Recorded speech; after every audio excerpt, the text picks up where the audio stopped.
Bismillahirrahmanirrahim. Alhamdulillahirabbil alamin wassalatu wassalamu ala asyrafil anbiya'i wal mursalin wa ala alihi wa ashabihi ajmain. Rabbi shrah li sadri wa yassir li amri wahlul 'uqdatam min lisani yafqahu qawli. Qala Allah Ta'ala fil Qur'anil Karim, a'udzu billahi minasy syaithanir rajim. Bismillahirrahmanirrahim. Ya ayyuhalladzina amanu kutiba alaikumus siyam kama kutiba alal ladzina min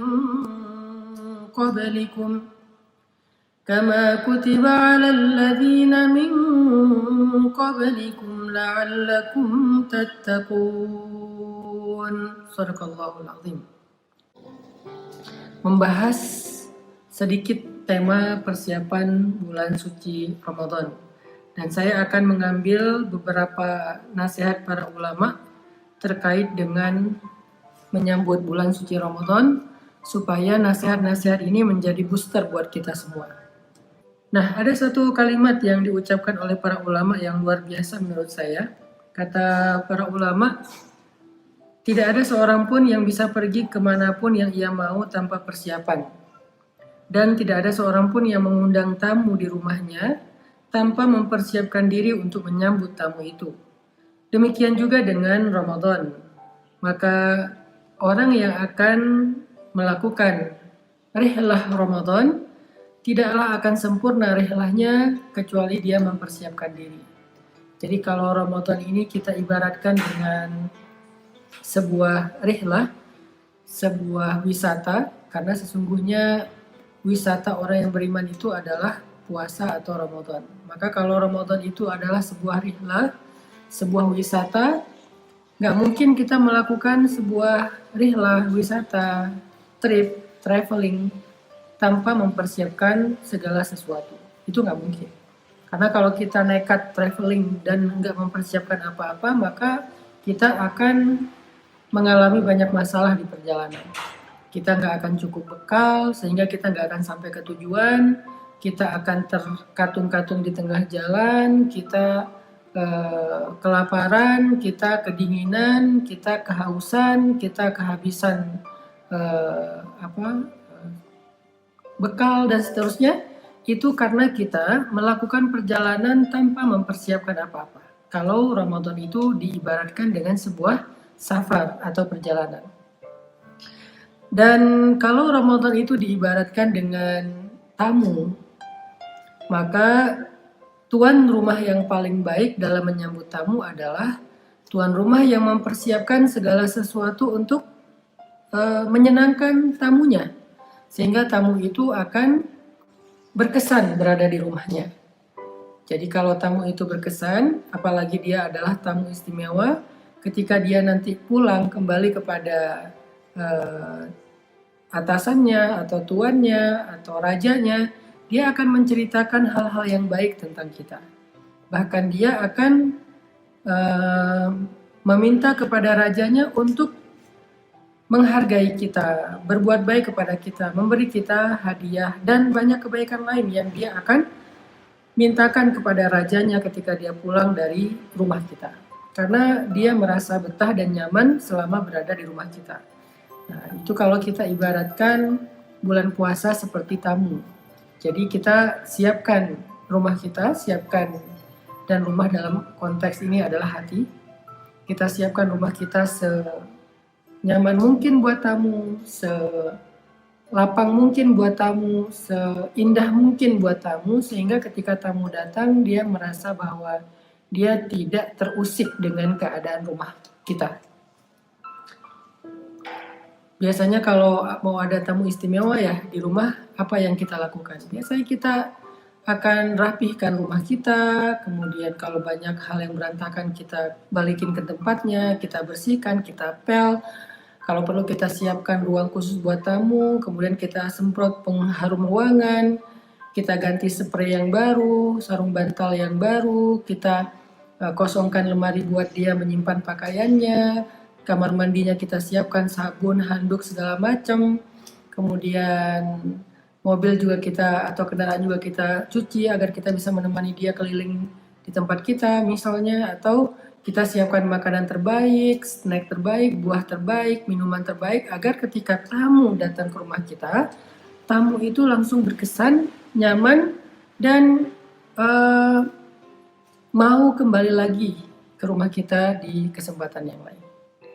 Nah, kira-kira kalau kita ibaratkan itu kepada Ramadan, maka rumahnya apa? Rumahnya kata ulama adalah hati kita.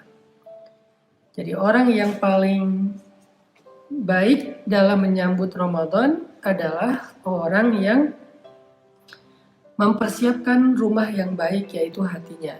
Mempersiapkan hati yang lapang, hati yang nyaman, hati yang bersih, gak ada sampahnya, gak ada penyakitnya, gak ada kotorannya, senyaman mungkin buat tamu Ramadan yang istimewa. Sehingga dengan demikian kita berharap Ramadan itu akan nyaman berada di hati kita. Dan kalau Ramadan nyaman di hati kita, itu artinya segala kebaikan-kebaikan yang ada pada Ramadan itu akan bisa kita maksimalkan. Baik puasanya, tarawihnya, dan amal-amal lain yang sangat istimewa. Pada akhir Ramadan nanti, sebelum dia kembali kepada rajanya, tuannya, Ramadan itu akan memberikan kita hadiah istimewa sebagai ucapan terima kasih dari dia. Dia akan berikan kita hadiah istimewa. Seperti seorang tamu yang merasa nyaman selama 1 bulan berada di rumah kita, dia merasa senang, dia merasa puas, dia merasa sangat leluasa berada di rumah kita, berkesan, maka sebelum dia pulang dia pasti akan memberikan kita hadiah sebagai ucapan terima kasih. Maka begitu juga dengan Ramadan, sebelum dia pulang pasti dia akan memberikan kita hadiah sebagai ucapan terima kasih. Apa hadiah terbaik dari Ramadan? Lailatul Qadar, malam yang khairum min alfi syahr, malam yang lebih baik daripada 1000 bulan.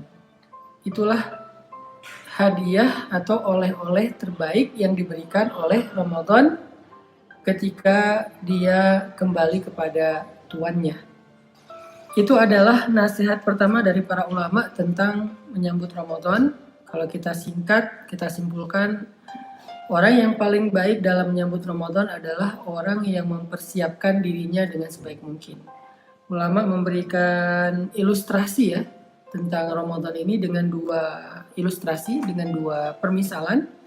Yang pertama, Ramadan seperti sebuah rihlah perjalanan. Maka orang yang paling baik dalam melakukan perjalanan adalah orang yang mempersiapkan segala sesuatu sebelum berjalan.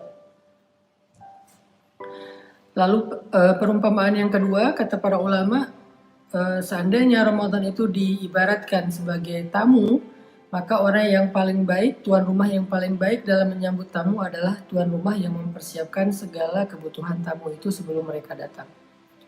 Nah, sehingga nanti tamu yang berkesan akan memberikan hadiah ucapan terima kasih di akhir sebelum dia kembali kepada tuannya. Atau perjalanan yang berkesan akan memberikan banyak kenangan, banyak pengalaman baik, banyak pelajaran, banyak keuntungan kalau perjalanan itu disiapkan bekal dengan sebaik mungkin. Inilah nasihat pertama dari para ulama. Pertanyaannya adalah, apa yang perlu kita siapkan? Bekal apa untuk menyambut Ramadan?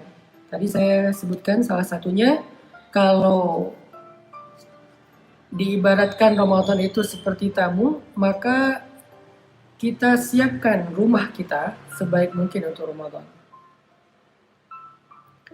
Dan rumah yang paling baik untuk Ramadan dalam konteks Ramadan adalah hati kita. Itulah rumah yang paling baik. Sehingga siapa yang mempersiapkan hatinya, siapa yang membersihkan hatinya, melapangkan hatinya dalam menyambut Ramadan, insya Allah dia telah memulai perjumpaan dengan Ramadan secara baik, secara berkesan. Itu persiapan pertama yang perlu kita coba renungkan sebelum kita menyambut Ramadan. يا ربي شكرا هديت قلبي شكرا